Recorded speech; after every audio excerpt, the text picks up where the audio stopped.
प्रयागराज विधानसभा चुनाव 2022 में भाजपा छोड़कर कई कार्यकर्ता सपा में शामिल हुए, जिससे भाजपा के ही लोग मंत्री सिद्धार्थनाथ सिंह का विरोध कर रहे हैं।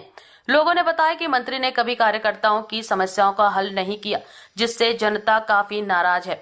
अनिल कुशवाहा ने बताया कि इन 5 सालों में हमारा व जनता की कोई भी समस्या का हल नहीं हुआ है। मंत्री सिद्धार्थनाथ ने जनता की कोई भी समस्याओं को हल नहीं किया। अगर कोई कार्यकर्ता के ऊपर दुख आता है तो उनका कोई हालचाल नहीं लेता और ना ही उनको कोई मदद मिल पाती है। शहर पश्चिमी के सपा प्रत्याशी अमरनाथ मौर्य को भारी मतों से जिताने के लिए संकल्प लिया। अरविंद पासी ने कहा कि हमारा पूरा समाज समाजवादी पार्टी की ओर वोट करेगा। क्षेत्र की जनता भाजपा से खुश नहीं है। मंत्री इंद्रजीत सरोज की अगुवाई में बहुत सारे लोग सपा में शामिल हो गए हैं। प्रदेश में सपा सरकार बनाने के लिए सभी पासी समाज इकट्ठा हो गए हैं। उन्होंने कहा कि प्रदेश में सपा सरकार 300 यूनिट बिजली मुफ्त, किसानों को सिंचाई के लिए मुफ्त बिजली दी जाएगी, किसानों का ब्याज दर मुफ्त लोन दिया जाएगा, नौजवानों को लैपटॉप दिया जाएगा, पुरानी पेंशन को बहाल किया जाएगा, युवाओं को आईटी क्षेत्र में रोजगार दिया जाएगा, गरीबों, वृद्धों, जरूरतमंद महिलाओं एंड बीपीएल को 55 लाख परिवारों को पेंशन दी जाएगी। इस मौके पर अभिमन्यु सिंह पटेल, विधानसभा अध्यक्ष अलट पांडे, महानगर एस महासचिव प्रबुद्ध सभा प्रयागराज, अरविंद पासी, अनिल मौर्य, सुधीर मौर्य आदि सपा कार्यकर्ता मौजूद रहे। मंत्री जी के पास जो भी काम लेके जाता है, मंत्री जी वो कहते हैं मेरे लायक है ही नहीं, जहाँ जौन विभाग है जाए फोन तक नहीं करते।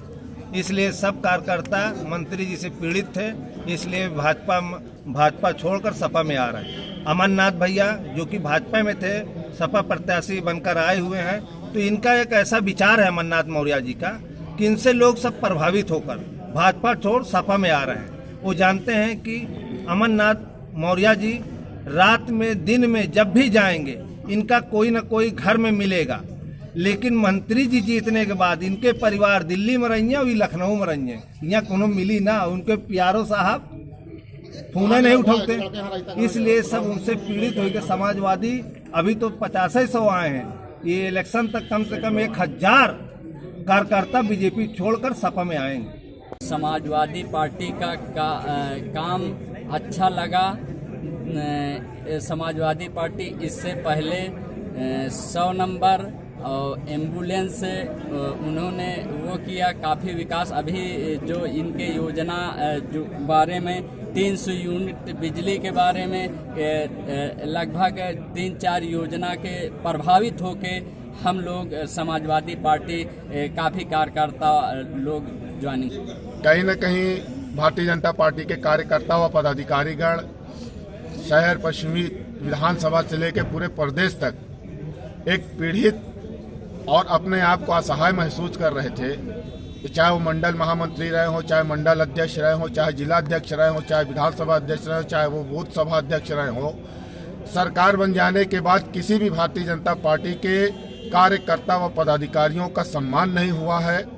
अगर एक छोटा सा काम अपने कराने के लिए वो अपने विधायक या अपने मंत्री के पास गए हैं तो उनको सिर्फ और सिर्फ एक असहनता सी महसूस हुई है और उनको कहीं ना कहीं उनकी बातों का सम्मान नहीं रखा गया है।